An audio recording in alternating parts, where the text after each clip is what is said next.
तो छोटी सी एक आदत बदल सकती है आपकी तकदीर। आदत क्या है कि डेली करना है एक प्रैक्टिस सेट। किस चीज़ का सर? 25 क्वेश्चन हिंदी के। हिंदी के ही क्यों? क्योंकि हिंदी एक ऐसा सब्जेक्ट है कि जो कि यूपी के प्रत्येक एग्जाम में पूछा जाता है, चाहे फिर एग्जाम हो यूपी SSS का, यूपी पुलिस का, या फिर यूपी लेखपाल का, या फिर हम कह लें जेल वार्डन का, जो कि एग्जाम सितंबर के एंड में होने वाला है। कोई सा भी एग्जाम हो या फिर यूके का कोई भी एग्जाम हो जिसमें हिंदी आती है, तो उसके लिए आप जानते हैं हिंदी इतनी ज़्यादा जरूरी हो गई है कि 25 में से 25 आप ला सकते हैं। क्यों? क्योंकि हिंदी का सिलेबस होता है लिमिटेड। तो आइए उसी लिमिटेड सिलेबस के चलते हम करते हैं 25 क्वेश्चन की प्रैक्टिस। स्वागत है आपका कॉम्पिटिशन एंड यू में, प्रतियोगिता और आप, चाहे प्रतियोगिता कोई सी भी हो। तो यह है आपका पहला क्वेश्चन। लिखा है अश्व का पर्यायवाची बताइए। अश्व का पर्यायवाची शब्द बताइए। घोटक, अनंत, दिनकर या सुरपति। आपने एक नाटक देखा होगा, सब टीवी पे एक नाटक आता था चिड़ियाघर, तो उसमें एक कैरेक्टर का नाम था घोटक। तो घोटक जो होता है वो अश्व को कहते हैं, तो अश्व का पर्यायवाची हुआ घोटक, ऑप्शन नंबर ए। चलते हैं क्वेश्चन नंबर 2 पर। लिखा है निम्नलिखित में से कौन समुद्र का पर्यायवाची शब्द नहीं है? निम्नलिखित में से कौन समुद्र का पर्यायवाची शब्द नहीं है? सागर, रत्नाकर, नीरद या जलधि। मैं आपको बता दूं, जलधि है, रत्नाकर है और सागर है, ये तीनों किसके हैं? समुद्र के पर्यायवाची हैं। तो बचा कौन सा? नीरद। नीरद समुद्र का पर्यायवाची नहीं है, तो ऑप्शन नंबर सी आपका सही आंसर होगा। Question number 3। तो तीसरा क्वेश्चन है निम्नलिखित में कौन सा शब्द गणेश का पर्यायवाची नहीं है? अब यहां से देखेंगे आप, मैं कई बार बता चुका हूं कि क्वेश्चन को पूरा पढ़ें। बच्चे क्या करते हैं, इतना पढ़ेंगे निम्नलिखित में से कौन सा शब्द गणेश का पर्यायवाची, और ढूंढ के लगा देंगे। भाई यहाँ पर एक चीज लिखी रहती है नहीं है, और ऐसा आप में से अधिकतर के साथ हुआ होगा जब हम क्वेश्चन पूरा नहीं पढ़ते और नहीं जैसे शब्दों को नहीं पढ़ पाते। ठीक है, तो आपको बताना है कि कौन सा नहीं है। इसका मतलब क्या है कि इसमें से 3 शब्द ऐसे हैं जो गणेश के पर्यायवाची हैं, और एक शब्द ऐसा है जो गणेश का पर्यायवाची नहीं है। तो गणपति हम जानते हैं, करी वंदना ये हम जानते हैं, और विनायक भी किसे कहते हैं? गणेश जी को कहते हैं। बच्चा चंद्रचूड़, ठीक है ना, एक एक्टर था। ठीक है, तो ये तो मतलब ही नहीं उठता। खैर, नंबर 4 पर आते हैं, और लिखा है निम्न में से या निम्न में कौन सा शब्द सूर्य का पर्यायवाची नहीं है? तो सूर्य को दिवाकर कहते हैं, तरणी, विश्व, विश्वानस और शार्दुल। आपको बताना है कि इन चारों में से कौन सा शब्द सूर्य का पर्यायवाची शब्द नहीं है। तो यह है आपका शार्दुल, और ये क्वेश्चन बहुत ही इंपॉर्टेंट है क्योंकि कई बार लगातार एग्जाम में देखा जाता है और बच्चे से नहीं लगा पाते क्योंकि उन्हें शार्दुल का मीनिंग नहीं पता होता। चलते हैं अगले क्वेश्चन पर। Question number 5। लिखा है निम्न शब्दों में से कौन सा लक्ष्मी का पर्यायवाची नहीं है? लक्ष्मी का पर्यायवाची नहीं है। कमला, इंदिरा या पद्मा। तो आंसर है सी, महाश्वेता। क्या है? महाश्वेता। किसका पर्यायवाची नहीं है? लक्ष्मी जी का। इसका मतलब कमला, इंदिरा और पद्मा किसका पर्यायवाची है? लक्ष्मी जी का। Question number 6। लिखा है बादल का पर्यायवाची शब्द नहीं है। अब्र, जीमूत, मरकट या वारिद। इसका भी सही आंसर होगा ऑप्शन नंबर डी, मरकट। बादल का पर्यायवाची नहीं है। आप देख रहे होंगे आज अधिकतर मैंने क्वेश्चन किए इसलिए पर्यायवाची शब्द नहीं है या पर्यायवाची हैं। इससे आपको हैबिचुअल हो जाएंगे इस चीज को पढ़ने की कि नहीं है। ठीक है, चलते हैं क्वेश्चन नंबर 7 पर, और लिखा है निम्नलिखित में कौन स्त्री का पर्यायवाची शब्द नहीं है? वामा, कामिनी, महिला या इंदिरा। तो क्या नहीं है? इंदिरा। अभी आप इसे समझ सकते हैं कैसे, क्योंकि इंदिरा किसका पर्यायवाची है? इंदिरा जो पर्यायवाची है वो है लक्ष्मी का। अभी हमने 5वें नंबर के क्वेश्चन में देखा था। तो इसका मतलब ये किसका पर्यायवाची नहीं होगा? ये स्त्री का पर्यायवाची नहीं होगा। चलते हैं क्वेश्चन नंबर 8 की तरफ, और लिखा है इसके अंदर निम्नलिखित में कौन आकाश का पर्यायवाची शब्द नहीं है? शून्य, अंबर, शून्य कहें, अंबर कहें या अंतरिक्ष कहें, ये सब किसके हैं? आकाश के हैं। पर नीलाभ आकाश का पर्यायवाची शब्द नहीं है। नो। Question number 9। लिखा है निम्नलिखित में कौन सरस्वती का पर्यायवाची शब्द नहीं है? तो सरस्वती का पर्यायवाची शब्द नहीं है, छांटना है। महाश्वेता, वीणापाणी, हंसवाहिनी, सिंहस्था। तो बहुत ही अच्छा क्वेश्चन है एक बार फिर से, और इसका आंसर है सिंहस्था। क्या है? सिंहस्था, क्योंकि सरस्वती सिंह की सवारी नहीं करती हैं। क्लियर है? क्वेश्चन नंबर 10, निम्नलिखित में कौन गंगा का पर्यायवाची नहीं है? भागीरथी, त्रिवेणी, मंदाकिनी, सुर सरिता। देखिए चारों के चारों ही ऑप्शन कैसे हैं? एकदम कंफ्यूज करने वाले हैं। क्लियर है? भागीरथी, त्रिवेणी, मंदाकिनी या फिर सुर सरिता। इसका आंसर है त्रिवेणी। हरिद्वार जाएंगे तो आपको वहां पर त्रिवेणी घाट भी मिलेगा। क्लियर? लेकिन त्रिवेणी गंगा जी का नाम नहीं है, घाट का नाम है। क्लियर है ना? जैसे कि हमारा एक घाट का नाम है भीम घोटा, तो भीम घोटा कोई गंगा जी का नाम थोड़ी ना हुआ, ये तो अलग नाम दे दिया गया उस स्थान को, गंगा का पर्यायवाची थोड़ी ना हुआ। हर की पहाड़ी कहें तो क्या हर की पहाड़ी गंगा का पर्यायवाची हुआ? नहीं ना। तो उसी तरह से त्रिवेणी स्थान तो है और गंगा भी बह रही है, परंतु त्रिवेणी स्थान का नाम है, ना कि गंगा का। कई बार जो हरिद्वार में बच्चे रहेंगे, जाते होंगे, तो सोचेंगे कि त्रिवेणी भी गंगा का ही पर्यायवाची है। तो त्रिवेणी क्या है बच्चों? स्थान का नाम है, ना कि गंगा का। सही आंसर क्या हुआ? Option B. ऑप्शन 11 पर आते हैं। क्वेश्चन नंबर 11 क्या कह रहा है? देखिए बहुत ही बढ़िया क्वेश्चन है और अनेकों बार पूछा गया है। गिरेशन के अनुसार भारत में कुल बोलियां हैं 400, 179, 544 या इनमें से कोई नहीं? 400, 179, 544 या इनमें से कोई नहीं? तो कितनी बोलियां भारत के अंदर बोली जाती हैं? यू कैन नॉट बिलीव कि 544 बोलियां भारत के अंदर बोली जाती हैं। अब आप लोग सोचेंगे कि इतनी बोलियां तो हमने देखी नहीं। देखिए यहाँ पे लिखा है बोलियां, ना कि भाषा। एक भाषा होती है, उस भाषा की बहुत सारी उपभाषा होती हैं और उपभाषा की बहुत सारी बोलियां होती हैं। अगर आप मुरादाबाद के रहने वाले हैं और मुरादाबाद से आप बिजनौर साइड चले जाएंगे तो आप पाएंगे कि आपकी बोली में अंतर आ गया।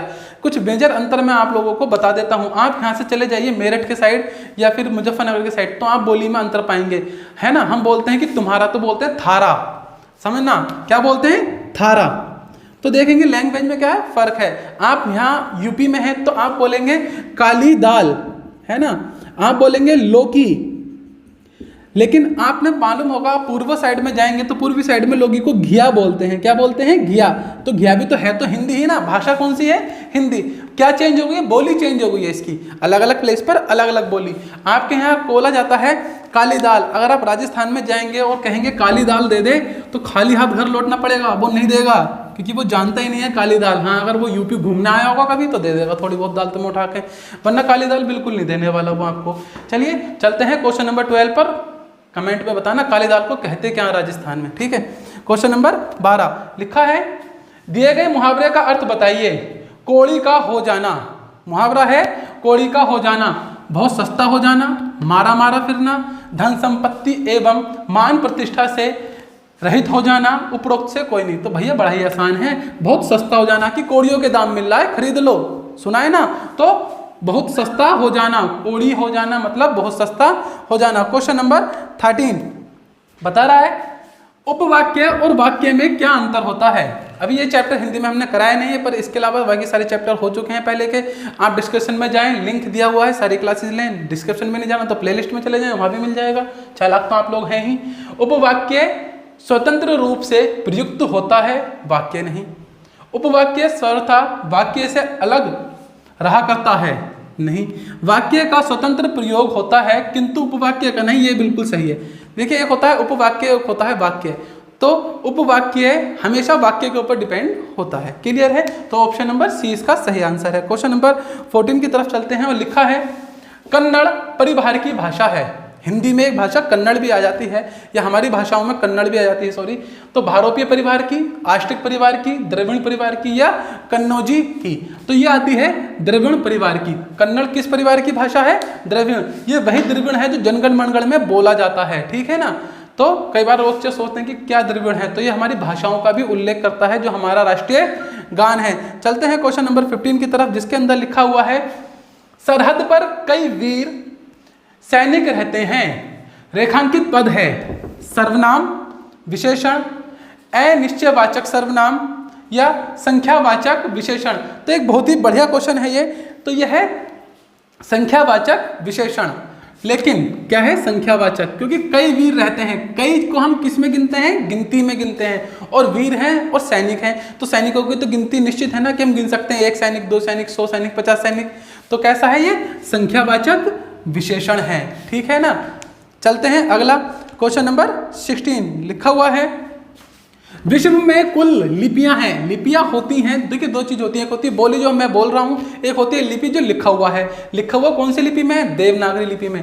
तो इस तरह से कितनी लिपियां हैं, जैसे इंग्लिश भी एक लिपि है उसमें हम लिखते हैं, हिंदी एक लिपि है उसमें लिखते हैं, पंजाबी में लिखते हैं, मराठी में लिखते हैं, है ना। तो उस प्रकार से पूरे विश्व में कुल मिलाकर हमारे पास कितनी लिपियां हैं, 400। आप समझ रहे हैं कितनी लिपि है, 400। अब यहाँ पर एक अंतर देखेंगे, लिपि कितनी है, केवल 400, और भारत के अंदर 544 बोलियां हैं, पर वो लिखी सब एक तरीके से जाती हैं। चाहे मैं लौकी बोलूं तो भी हिंदी में लिखूंगा, चाहे मैं घिया बोलूं तो भी मैं हिंदी देवनागरी में ही लिखूंगा, पर बोली अलग अलग है। क्लियर है ना। तो लिपि कितनी है हमारे पास, 400 हैं। क्लियर है। आ जाते हैं क्वेश्चन नंबर 17 पर। लिखा है जातिवाचक पुरुष, एकवाचक अन्य पुरुष, संज्ञा और कर्म कारक का इनमें से उदाहरण है। बहुत ही अच्छा क्वेश्चन, वीडियो पॉज करके आंसर देखना और दिखाना अपना जौहर। बाजार में आम मिलने लगे, इधर कुछ कहाँ मिलता है, वहां सब कुछ मिलता है, उपरोक्त सभी। आपको छाट कर इसमें से ये बताना है कि जातिवाचक शब्द होना चाहिए, जातिवाचक पुल्लिंग होना चाहिए, एक वचन होना चाहिए, अन्य पुरुष होना चाहिए, और संज्ञा के साथ कर्म कारक हो। तो आपको ये छोटी सी चीज इसके अंदर बतानी है, जो कि आपको मिलेगी पहले ऑप्शन में, बाजार में आम मिलने लगे। अब आपका यहाँ एक छोटा सा होमवर्क है, इस लाइन को लिखें और इस लाइन में छांट कर शब्दों को लिख के बताएं कमेंट में कि कौन सा इसके अंदर से जातिवाचक है, एक वचन है, अन्य पुरुष है और संज्ञा के साथ कर्म कारक है। यह आपका छोटा सा काम है। क्वेश्चन नंबर 18 की तरफ चलते हैं और लिखा हुआ है इसके अंदर ओके, अगला क्वेश्चन आया ही नहीं, चलिए आ जाएगा अभी। अगला क्वेश्चन में लिखा हुआ है पुरुषवाचक सर्वनाम में कितने प्रकार होते हैं। पुरुषवाचक सर्वनाम होता है, उसमें कितने प्रकार होते हैं, 4, 5, 8 या 3। तो इसमें होते हैं 3 प्रकार। कितने होते हैं, 3। आखिरी अगला क्वेश्चन है 19 नंबर का और लिखा हुआ है इसके अंदर वाक्य में कर्ता के बाद और क्रिया के पहले। बहुत ही देखिए दमदार क्वेश्चन है, जिसने डिटेल पढ़ी होगी वही कर सकता है, और जिसने रटा बटा होगा ना ऐसे छोटा मोटा, तो भैया वो घर बैठे अपना दाल चावल खाए बस। और दाल चावल पापा के दम पे खाने हैं अभी, क्योंकि कमा तो हो नहीं रहे। वाक्य में कर्ता के बाद और क्रिया के पहले आने वाले पद कहलाते हैं। वाक्य का उद्देश्य बिल्कुल नहीं, उद्देश्य तो क्या होता है, कर्ता होता है। वाक्य का विधेय बिल्कुल नहीं, विधेय तो होता है जो उद्देश्य के बारे में बताता है। अगर नई बात समझ में आ रही हो तो ऐसा समझ लो, राम खेलता है या राम मैच खेलता है, मैच खेलता है। तो जो राम है ये आपका सब्जेक्ट होता है, यही आपका उद्देश्य होता है, और जो बचाना मैच खेलता है ये आपका होता है विधेय। क्या होता है, विधेय। तो विधेय किसके बारे में बताता है हमें, विधेय हमें वाक्य के बारे में नहीं, हमें केवल सब्जेक्ट के या उद्देश्य के बारे में बताता है। तो ये दोनों बिल्कुल गलत हो गए। अगले में लिखा है वाक्य में उद्देश्य का विस्तार, बिल्कुल। वाक्य में विधेय का विस्तार, ये सही है। तो ये क्या करता है, वाक्य में विधेय का विस्तार। इसे चेक करना और पता करना बाकी की चीजें। क्वेश्चन नंबर 20 की तरफ चलते हैं। लिखा है दिए गए शब्द का अर्थ बताइए। शब्द है पलक बिछाना, स्वागत के लिए उत्सुक होना, बहुत प्यार करना, सपना देखना, बलिदान करना। लो जी लो, बता दो, बहुत ही बढ़िया है। तो ठीक है, स्वागत के लिए उत्सुक होना, कहते हैं ना कि आप आ तो जाओ, मैंने तो पलके बिछा रखी है कल से। तो क्या कहेंगे, स्वागत के लिए उत्सुक होना। मतलब कि तुम कहीं जाओ तो तुम्हारे लिए भैया नाश्ते लगे पड़े हैं तुम्हारे टाइप के, जो भी तुम्हें पसंद हो, तो कहेंगे ना कि भैया वहाँ गए तो उन्होंने मेहमान के आगे पलके बिछा दी। ऐसा नहीं कि सही में पलके बिछा देगा, ठीक है, सिर्फ शब्दावली पे जाना आप। क्वेश्चन नंबर 21 में लिखा है दिए गए मुहावरे का अर्थ बताइए, और लिखा है कन्नी काटना, ठीक है ना, बहकाना, अहित सोचना, बचकर निकल जाना, बात का विरोध करना। तो देखिए साफ साफ समझ में आ रहा होगा, और नवयुवक तो इस बात में काफी बिलीव करते होंगे, है ना, ऐसा ही है क्या। बचकर निकल जाना, क्या है इसका, बचकर निकल जाना। जैसे आप जा रहे हो, सामने दिख गया कि भैया उसको तो मेरा उधार है, वो मांग लेगा, तो ऐसे ना ऐसे निकल गया ना, साइड से निकल जाते हैं, तो वो वाला कन्नी काटना। अगला है क्वेश्चन नंबर 22। लिखा है, बहुत ही बढ़िया क्वेश्चन है। पहली बात तो ये ए आ के बाद, ए और आ के बाद लिखा है ई आए तो ई और ई क्या बन जाएंगे, ए। ऐसा है या नहीं, आपको बताना है। नंबर 2 में लिखा है कि ए और आ के बाद उ आए तो उ ओ हो जाएगा, ये आपको बताना है।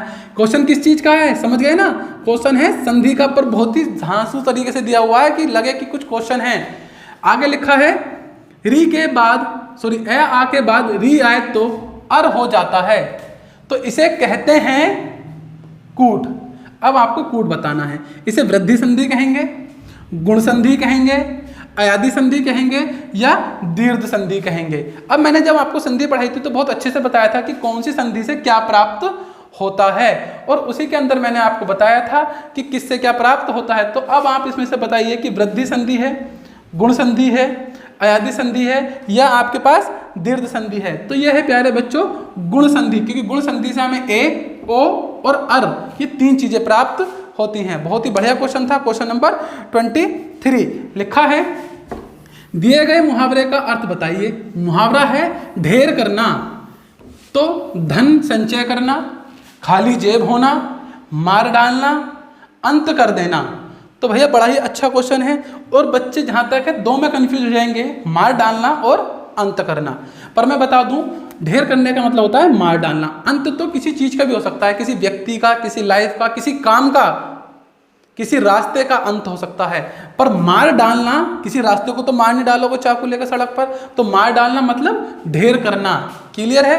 अगला है क्वेश्चन नंबर 24 और लिखा है दिए गए मुहावरे का अर्थ बताइए। आटे दाल का भाव मालूम होना, तो क्या मतलब है इसका, बच्चा बाजार जाता है? नहीं। देखो, कमाई का पता चलना, रहस्य मालूम होना, असलियत का पता चलना या फिर महंगाई बढ़ना। क्या भैया, असलियत का पता चलना। पिताजी कहते हैं ना घर के अंदर, बेटा अभी कमा नहीं रहा, जब कमाओगे ना तब दाल आटे का भाव का पता चलेगा, तो मतलब असलियत का पता चलेगा। ठीक है ना। क्वेश्चन नंबर 25 और आज का आखिरी क्वेश्चन भी यही है। लिखा है यह नहीं पढ़ती है, इस वाक्य में रेखांकित पद क्या है। अर्थात जो ये लिखा है ये क्या है? पुरुषवाचक सर्वनाम, स्त्रीवाचक सर्वनाम, निश्चयवाचक सर्वनाम या अनिश्चयवाचक सर्वनाम। बहुत ही बढ़िया क्वेश्चन है 25। अब आप बताना कि पुरुषवाचक है, स्त्रीवाचक है, निश्चयवाचक है या अनिश्चयवाचक है। यह नहीं पढ़ती, मेरे हिसाब से जो आंसर होगा वह होगा निश्चयवाचक सर्वनाम। क्यों? देखेंगे यह और वह 2 प्रकार के शब्द होते हैं। जब चीज हमारे पास में हो और हमें दिख रही हो तो हम यह का प्रयोग करते हैं। कैसे? यह मेरी कार है, यह का मतलब है कि वो कार इतनी दूर है कि मुझे दिख रही है और पास में खड़ी है। अब मान लो 5-6 कार बहुत दूर खड़ी हैं पर दिख रही हैं, तो हम कहेंगे कि तेरी कार कौन सी, कि वो कार मेरी है या वह कार मेरी। तो वहाँ क्या वो दूर हो गया। जब चीज पास में होती है तो हम 2 चीज रखी हैं, तो आप कहेंगे कि तुम्हारा मार्कर कौन सा, कि मेरा मार्कर यह है ना। पास की चीज के लिए क्या कहेंगे, यह है, और पास में है और चीज पर हम इंगित कर रहे हैं तो उसका मतलब वो निश्चित भी है। क्या है? निश्चयवाचक। तो क्या आंसर होगा? Option number C. तो ये था आपके आज के टॉप 25 क्वेश्चन। क्लास अच्छी लगी हो तो लाइक से सब्सक्राइब करें। मिलते हैं अगली वीडियो में और आपका दिन शुभ हो।